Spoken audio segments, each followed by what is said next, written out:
예수님의 이름으로 기도합나이다. 아멘. 할렐루야. 하나님의 놀라운 은혜와 축복이 여러분 가운데 넘쳐나기를 주의 이름으로 간절히 기원합니다. 오늘 말씀의 제목은 살아계신 하나님, 살아계신 하나님, 이런 제목으로 함께 은혜를 나누고자 합니다. 여러분, 하나님의 살아계심을 믿으시죠? 하나님은 살아계십니다. 살아계시고 지금도 우리를 위해서 일하고 계시는 줄로 믿습니다. 읽기는, 오늘 본문 읽기는 31절에서 50절까지 읽었지만 시편 18편 전체를 통해서 하나님께서 우리에게 주시는 은혜의 메시지를 우리가 함께 나누고자 합니다. 본문 1절에 보니까 다윗이 그렇게 시작하고 있죠. 나의 힘이신 여호와여, 내가 주를 사랑하나이다. 나의 힘이신 여호와, 하나님이 나의 힘이다, 이렇게 고백하고 있습니다. 여러분들은 무엇이 여러분의 힘이십니까? 돈이 힘입니까? 아니면 백그라운드 있는 권력 있는 사람이 여러분의 힘이십니까? 사람마다 다 자신의 힘으로 삼는 것이 있죠. 그래서 자신의 힘으로 삼는 그것이 끝까지 나의 힘이 되면 좋을 텐데 사실은 그렇지 못한 경우가 너무나 많다라는 거예요. 다윗은 지금 고백했듯이 누가 힘이라고 했습니까? 하나님이 나의 힘이다. 나의 힘이신 여호와여, 내가 주를 사랑합니다. 이렇게 고백했죠. 어떻게 그렇게 고백할 수 있었을까요? 그냥 억지로 그렇게 고백한 것일까요? 아니에요. 다윗이 그렇게 고백한 것은 하나님께서 평소에 다윗이 역경과 고난 가운데 수없이 많은 시간들을 그렇게 보냈잖아요. 그런데 그때마다 누가 역사해 주셨냐면 하나님이 역사해 주셨고 도와주셨다는 거예요. 그것을 경험했기 때문에 다윗은 하나님이 자신의 힘이라는 것을 알 수 있는 거죠. 오늘 표제를 보세요. 18장 1절 보면 1절 앞에 그 위에 표제가 있잖아요. 설명한 부분이 있죠. 여호와의 종 다윗의 시, 인도자를 따라 부르는 노래, 여호와께서 다윗을 그 모든 원수들의 손에서와 사울의 손에서 건져주신 날에 다윗이 이 노래의 말로 여호와께 아뢰어 이르되. 그러니까 다윗이 역경과 고난 가운데 사울왕에게 쫓겨서 죽음의 위협에서 벗어난 다음에 이 시를 썼다라는 거죠. 그러니까 그런 모든 것들을 경험하고 나니까 자신의 힘이 누구라는 것을 알고 있냐면 하나님이라는 걸 알고 있는 거예요. 왜냐하면 그 당시는 누가 왕입니까? 사울이 왕이에요. 다윗은 쫓겨가는 신세예요. 다윗은 사울이 죽이려고 마음먹으면 얼마든지 죽음을 당할 수밖에 없는 그러한 처지란 말이에요. 그런데 여러 번 죽음의 위험이 닥쳤지만 하나님께서 보호해 주셔서 끝까지 결국은 승리했죠. 그렇기 때문에 다윗은 하나님이 나의 힘이 된다는 것을 알았다라는 거예요. 그리고 그 하나님께서 얼마나 위대하신 분인지 오늘 본문을 통해서 다윗이 하나님은 나에게 이런 분이다 라고 이렇게 고백하고 있는 시가 바로 오늘 본문의 시입니다. 여러분, 그렇다면 이 시는 다윗의 시일 뿐만 아니라 우리의 시가 돼야 될 줄로 믿습니다. 왜냐하면 하나님은 다윗의 하나님일 뿐만 아니라 저와 여러분들의 하나님이시기 때문에 그렇습니다. 믿으시죠? 만약에 누구의 하나님이고 나와 관계없으면 하나님이 아무리 대단한 분이라도 아무 소용없는 거예요. 뭐 삼성 이재용 회장이 돈이 암만 많아도 우리랑 무슨 상관이 있어요? 아무 관계 없잖아요. 하나님이 전능하신 하나님이고 누구의 하나님이고 누구에게 대단한 하나님이라도 나와 관계없으면 아무런 소용이 없는 줄로 믿습니다. 근데 너무나 감사하게도 다윗의 하나님은 나의 하나님이기도 하시다. 믿으십니까? 그러면 그분은 어떤 분일까요? 다윗의 고백을 통해서 우리가 한번 살펴보겠습니다. 첫 번째로 다윗은 그렇게 고백합니다. 하나님은 나의 완전한 보호자가 되신다. 완전한 보호자가 되신다라고 고백하고 있는 거예요. 자, 2절입니다. 2절, 18장 2절을 우리 한번 다 같이 읽어보겠습니다. 시작.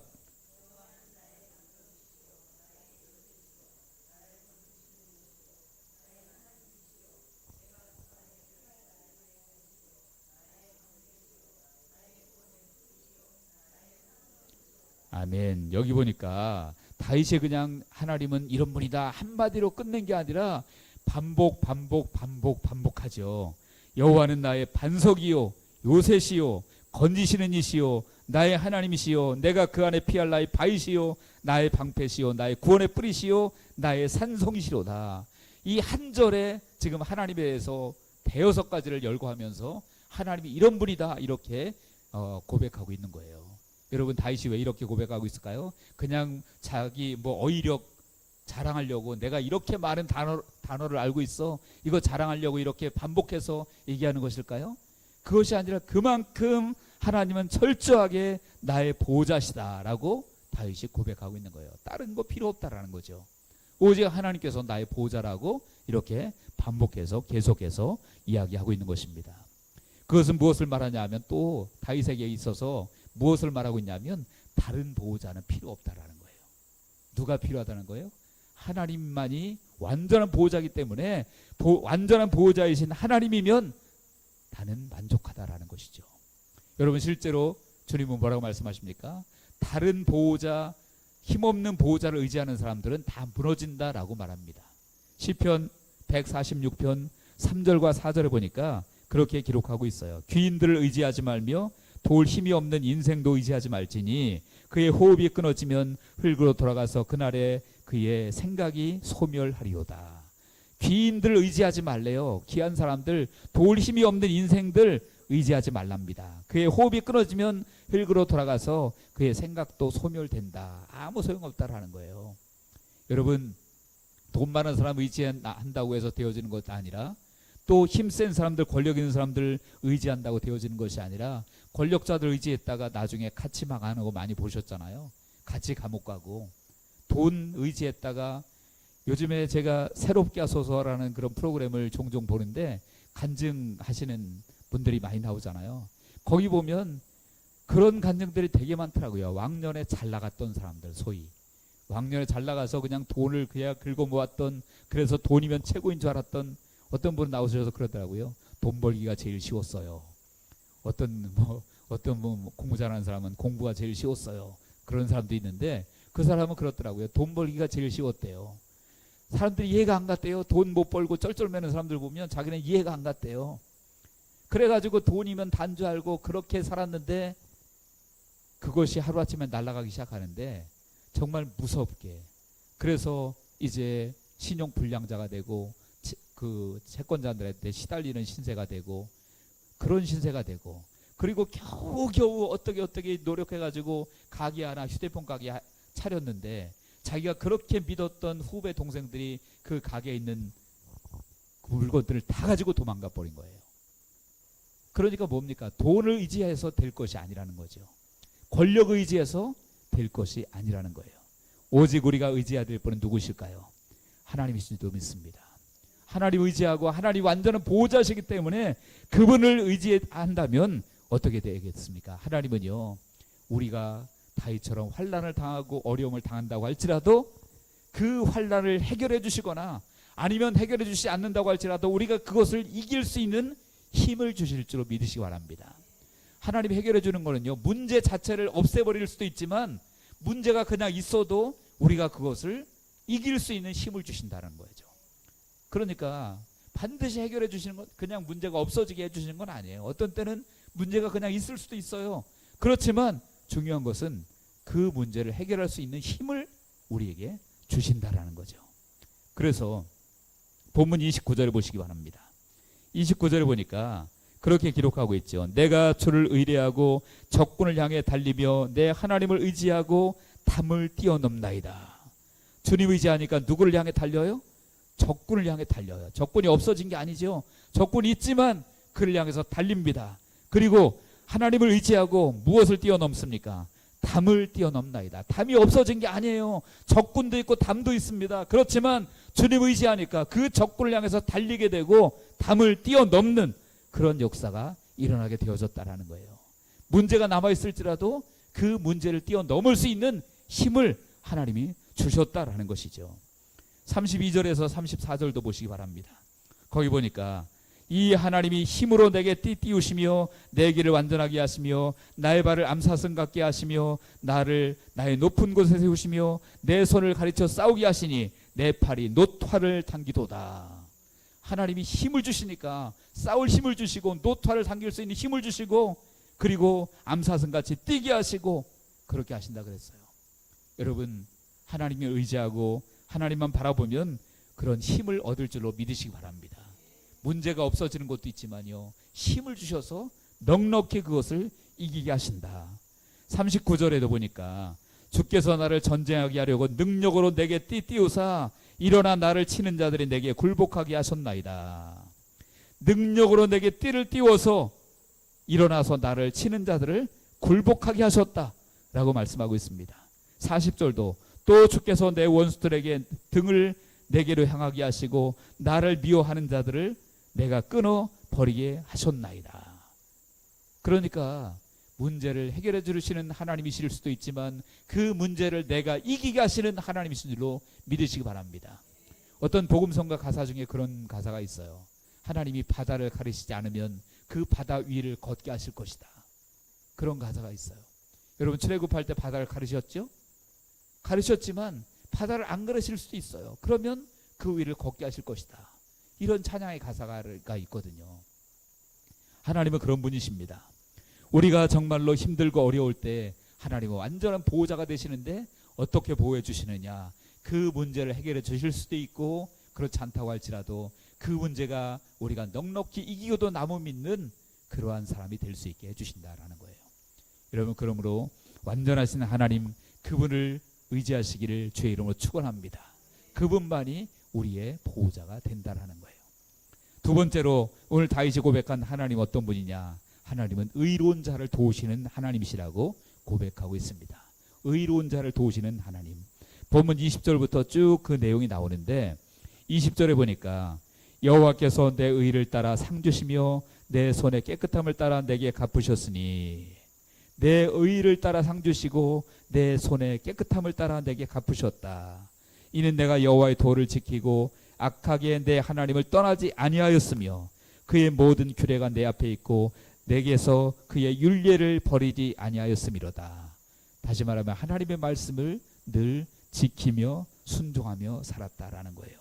23절에도 또한 나는 그의 앞에 완전하여 나의 죄악에서 스스로 자신을 지켰나니 그러므로 여호와께서 내 의를 따라 갚으시되 그의 목전에서 내 손이 깨끗한 만큼 내게 갚으셨도다. 이렇게 말씀하고 있습니다. 여러분 우리가 의인의 삶을 살면 하나님이 우리에게 책임져 주실 줄 믿으시기 바랍니다. 때로는 여러분 의인도 고난당해요. 고난당하고 힘든 일도 당하지만 그러나 의인의 삶을 우리가 끝까지 지킨다면 하나님은 그 의인에게 반드시 보상해 주실 줄로 믿으시기 바랍니다. 저와 저희 형님이 한번 논쟁이 붙은 적이 있어요. 저기 우리 설립 예배 드릴 때 키 짝달막한 저희 형님 목사님 축사하신 거 들으셨죠? 저희 형님이시거든요. 목사님이세요. 그분이 그러시더라고요. 그 형님 목사님께서 자기는 아무것도 바라는 거 없고 천국에 가서 하나님 앞에 서면 그것으로 만족한다. 굉장히 훌륭한 신앙이죠. 그래서 저는 그랬어요. 저는요 바라는 거 많아요. 바라는 거 많아요. 하나님이 나에게 보상해 주시길 바라요. 지금까지 힘들고 어려운 거 많았는데 하나님 보상해 주시길 바라고 있어요. 제가 그랬더니 형님은 왜 그걸 바라냐? 왜 안 바랍니까? 둘이 아마 저희 아내가 그때 옆에 있었죠? 모르겠어요. 그렇게 논쟁이 붙었는데 둘 다 맞아요. 틀린 거 아니에요. 그것만 바라보는 것도 좋은 신앙이고요. 또 하나님은 보상해 주신 하나님이시니까 우리가 보상을 바라는 것도 잘못된 거 아닙니다. 다만 뭐라고 말씀합니까? 지금 말씀드린 것처럼 우리가 하나님의 보상을 원한다면 우리의 삶이 의인의 삶을 살아야 된다라는 거예요. 엉망으로 살면서 맨날 죄 지으면서 못된 짓은 골라하면서 하나님께서 뭘 해주시길 바란다? 그거야말로 도둑놈 심보죠. 우리가 정말로 주님 뜻대로 의인의 삶을 살고 그리고 하나님 내가 이렇게 살았습니다. 나를 도와주세요. 물론 하나님께서 지금까지 주신 것만 해도 너무나 귀해요. 너무나 많죠. 가장 귀한 거 영원한 생명 주셨잖아요. 그보다 더 큰 게 어디 있겠어요. 그렇지만 그거 외에도 하나님 저는 바라는 거 많아요. 돈도 바라고요. 우리 교회 커지는 것도 바라고요. 특별히 우리 성도님들이 하늘과 땅에 있는 모든 복으로 채움받기를 바랍니다. 그래서 주님께서 우리에게 보상해 주시길 바라는데 그런데 중요한 것은 그러기 위해서는 우리가 분명히 주님 뜻대로 의인의 삶을 살아야 될 줄로 믿습니다. 시편 1편에 뭐라 그랬어요? 복 있는 사람은 그러면서 악인들의 꾀를 따르지 아니하며 죄인들의 길에 서지 아니하며 오만한 자들의 자리에 앉지 아니하고 오직 여호와의 율법을 즐거워하여 그의 율법을 주야로 묵상하는도다. 그는 시냇가에 심은 나무가 철을 따라 열매를 맺으며 그 잎사귀가 마르지 아니함 같으니 그가 하는 일이 다 모든 일이 다 형통하리로다. 의인의 삶을 사니까 하나님께서 복 주시고 형통하게 하신다라고 말씀하셨잖아요. 그래서 우리 사교회 성도님들이 의로운 자를 도우시는 하나님에 의해서 도움받고 축복받는 우리 모두가 되시기를 주의 이름으로 축원합니다. 실제로 다윗은요, 이 시가 어떤 때 지은 시라 그랬죠? 사울 왕에게서 벗어난 그때에, 하나님께서 벗어나게 하신 그때에 지은 시라 그랬잖아요. 근데 사실은 다윗도 사울을 죽일 기회가 2번이나 있었어요. 아시죠? 근데 몰래 옷자락만 베어왔고요, 한 번은 물병만 살짝 집어왔죠. 죽이려면 죽을 수도 있었어요. 근데 다윗이 그렇게 하지 않았습니다. 왜 그렇게 하지 않았습니까? 사울이 행한 게 옳기 때문에 그렇게 행하지 않은 게 아니라, 옳든 옳지 않든 그것이 중요한 것이 아니라, 사울도 하나님이 기름 부어 세우신 종이었기 때문에, 왕이었기 때문에 내가 하나님이 기름 부어 세운 종을 어떻게 내가 죽일 수 있느냐, 하나님의 손에 맡긴다. 그러면서 죄를 짓지 않았죠. 이런 삶을 사니까, 의로운 삶을 사니까 하나님의 보상이, 은혜가 그에게 있었던 줄로 믿습니다. 우리에게 그런 은혜가 있기를 주의 이름으로 축원합니다. 세 번째, 마지막으로 다윗이 고백한 하나님은 어떤 하나님이냐? 오늘 제가 서두에 말씀드린 것처럼, 제목처럼 하나님은 살아계신 하나님이신 줄로 믿습니다. 46절에 보십시오. 거기 보니까 다윗이 그렇게 고백하죠. 이 하나님이 나를 위하여 보복해 주시고 민족들이 46절, 여호와는 살아계시니 나의 반석을 찬송하며 내 구원의 하나님을 높일지로다. 하나님 살아계심을 믿으시기 바랍니다. 살아계시다는 것은 무슨 얘기입니까? 그냥 가만히 숨만 쉬고 계신다, 그런 뜻이 아니라 지금 역사하고 계신다는 거예요. 지금 역사하고 계신다는 거예요. 마태복음 16장에 베드로가 그랬죠. 주는 그리스도시요 살아계신 하나님의 아들이십니다. 주님은 살아계십니다. 믿으시기 바랍니다. 그래서 그분이 지금 역사하시고 계시다는 거예요. 하나님이 살아계시다는 것은 역사하고 계시다는 거예요. 그리고 우리의 기도를 들으시고 계신다라는 것입니다. 살아계시기 때문에 우리의 기도를 들으신다는 거예요. 오늘 본문 6절에 보시기 바랍니다. 6절에 보니까 내가 환난 중에 여호와께 아뢰매 나의 하나님께 부르짖었더니 그가 그의 성전에서 내 소리를 들으시며 그의 앞에서 나의 부르짖음이 그의 귀에 들렸도다. 여러분, 주님은 우리의 소리를 들으시는 하나님이신 줄로 믿으시기 바랍니다. 그분은 살아계시기 때문에 우리가 간구하는 것, 우리가 부르짖는 것을 들으신다는 거예요. 특별히 고통 가운데 부르짖는 기도를 하나님은 반드시 들으십니다. 여러분, 이스라엘 백성들이 출애굽할 때 하나님께서 그들에게 내려가셔서 그들을 구원하기로, 물론 섭리 가운데 되어진 거지만 출애굽기에 보니까 하나님이 그들의 고통 소리를 들으셨다라고 말합니다. 출애굽기 22장 23절 24절에 나와 있습니다. 여러 해 후에 애굽 왕은 죽었고 이스라엘 자손은 고된 노동으로 말미암아 탄식으로 부르짖으니 그 고된 노동으로 말미암아 부르짖는 소리가 하나님께 상달된지라. 하나님이 그들의 고통 소리를 들으시고 하나님이 아브라함과 이삭과 야곱에게 세운 그의 언약을 기억하사, 이렇게 말씀하고 있습니다. 하나님이 그들의 고통과 부르짖음을 들으셨다라고 말씀하고 있어요. 말라기 3장 16절에도 그때 여호와를 경외하는 자들이 피차에 말하며 여호와께서 그것을 분명히 들으시고 여호와를 경외하는 자와 그 이름을 존중히 여기는 자를 위하여 여호와 앞에 있는 기념책에 기록하셨느니라. 이렇게 말씀하고 있습니다. 하나님은 우리의 음성을 들으시는 줄로 믿으시기 바랍니다. 그리고 들으신 다음에는 어떻게 하실까요? 들으셨으니까 응답하시는 하나님이십니다. 그래서 하나님은 살아계시다는 것은 역사하시고 우리의 소리를 들으시고 그리고 들으시고 응답하시는 하나님.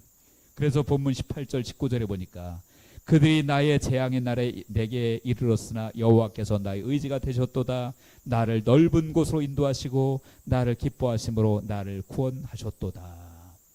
여러분, 기도를 들으셔서 하나님이 이제는 그들을 물리쳐 주시고 나를 넓은 곳으로 인도하셨다. 여러분, 넓은 곳 하니까 뭐가 생각나요? 지난 주일에 설교했던 르호봇이 생각이 안 납니까? 하나님이 넓은 곳으로 우리를 인도하신 줄로 믿습니다. 한 좁은데요, 목사님? 이렇게 좁은데요? 여러분, 영적인 넓이를 경험하시기를 주의 이름으로 축원합니다.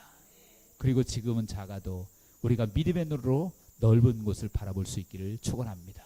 그래서 우리는 로봇의 복을 받는 교회인 줄로 믿습니다. 하나님은요, 우리의 기도를 들으시고 우리에게 이 교회를 허락하신 줄로 믿습니다. 그래서 하나님은 어떤 하나님이냐? 이제는 살아계신 하나님이십니다. 역사하시는 하나님이십니다. 들으시는 하나님이십니다. 그리고 듣고 응답해 주시는 하나님이십니다. 그렇다면 우리가 뭐 해야 되겠습니까? 당연히 우리는 기도해야 되겠죠. 그분 앞에 부르짖고 기도할 때 하나님이 들으신다라고 말씀하세요. 그리고 마지막에 승리자가 되게 하실 것을 말씀하고 있습니다. 42절 이하에 보니까 내가 그들을 바람 앞에 티끌같이 부서뜨리고 거리에 진흙같이 쏟아버렸나이다. 주께서 나를 백성의 다툼에서 건지시고 여러 민족의 으뜸으로 삼으셨으니 내가 알지 못하는 백성이 나를 섬기리이다. 그들이 내 소문을 들은 즉시로 내게 청종하며 이방인들이 내게 복종하리로다. 다윗이 결국은 이런 왕이 되거든요.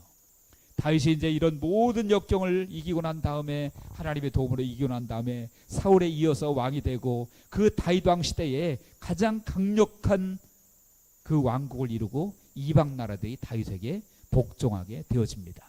그래서 이스라엘은요, 지금 이스라엘도 어느 때를 그리워하고 있냐면 다윗 왕국을 그리워하고 있어요. 그래서 다윗 시대를 재건하려고 하고 그들은 지금도 그러고 있습니다. 여러분, 이것이 무엇입니까? 바로 하나님께서 행하신 일인 줄로 믿습니다. 이제 말씀 결론 맺습니다. 여러분, 하나님은요, 완전한 보호자임을 믿으시기 바랍니다. 그 어떤 보호자도 우리를 완전하게 지켜줄 수 있는 보호자는 없지만 하나님만이 우리에게 완전한 보호자이십니다. 그 보호자이신 주님께서 우리를 보호해 주실 것이고, 또한 그분은 의로운 자를 도우시는 하나님이시라고 했습니다. 우리가 믿음으로 살고 하나님의 뜻대로 살고 그리고 주의 말씀 따라 순종하며 살 때 하나님은 우리를 도우실 줄로 믿습니다. 그분은 살아계신 하나님이십니다. 살아계시기 때문에 역사하시고 우리의 소리를 들으시고 응답하시고 그리고 우리를 승리의 길로 인도하실 줄로 믿습니다. 그 하나님 붙들고 믿음으로 승리하는 우리 모든 성도님들 되어지기를 주님의 이름으로 간절히 축원합니다. 기도하겠습니다.